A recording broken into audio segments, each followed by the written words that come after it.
皆さんこんにちは。 IBS マガジンの斉藤幸恵です。今日は日本最大級の製造業の展示会、ものづくりワールド東京2025の会場に来ています。それでは早速一緒に見に行ってみましょう。2025年東京製造展の特別報道は ICP ダスの提供でお送りします。 ICP ダスは産業用オートメーションおよび通信関連製品を提供する台湾メーカーで、設備からのデータ取得を通じて現場の見える化と効率化を支援しています。皆さんこんにちは。 ICP ダスのニナと申します。当社は今年で31年目を迎えました。主な事業内容はサウンドオートメーションと通信です。では今回の展示会では皆様に紹介したいいくつかのソリューションがありまして、まずはこちらの電力測定のソリューションです。弊社の電力測定ソリューションではハードウェアとソフトウェアのトータルソリューションであり、まずはこちらの設備の電力を測定できる電力メーターと、その資料を集めると制御できるコンセントレーターと、もしお客様が見える化が必要であればこちらの IoT スターというプラットフォームもあります。こちらの測定するデータによりお客様はその ESG と省エネに特にその興味のあるお客様にはお勧めしております。次はお客様に紹介したいのはこちらのその空気の品質を測定できるセンサーです。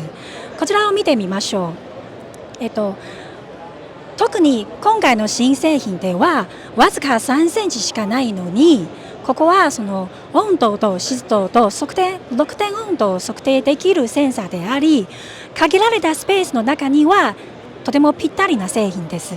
他にも二酸化炭素とかいろいろ測定できるセンサーがありまして、例えば一部は有害ガスを測定できるセンサーもあります。ここでは価格工場などのところに応用できます。次は皆さんに紹介したいのがここの赤外線の温度の測定できるモジュールであり、特にこのモジュールがとても高価格で、上にはそのカメラをついています。このタイプではその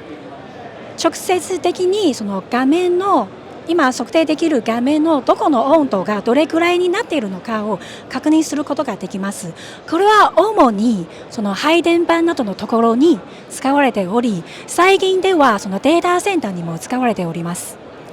あと現場データの測定というと、電力と温度湿度以外にもその振動の測定がとても重要しております。このモジュールに通ってその生データあるいは振動の特徴値の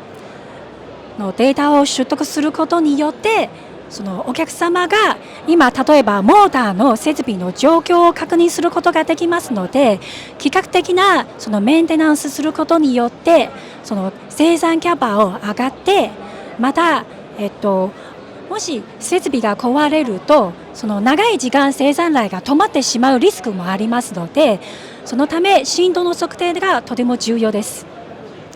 あと現場データの取得というと、よくに使われているのがこのリモート I/O モジュールです。弊社のリモート I/O モジュールは電圧、電流、熱電水、RTD などいろいろなものを測定できますし、あと他にもその RS485、イーサーネット、USB などのいろんなそのフィールドパスなどを対応できるタイプもありますので、先ほど紹介した製品以外にも弊社ではいろんなゲートウェイ、リモート I/O モジュール、PC ボールドなどの製品がありまして、他にもコンバーター、リピーターなどの製品もありますので、興味がありましたらぜひ弊社に連絡してください。ICP ダスのニナです。皆様今日はありがとうございました。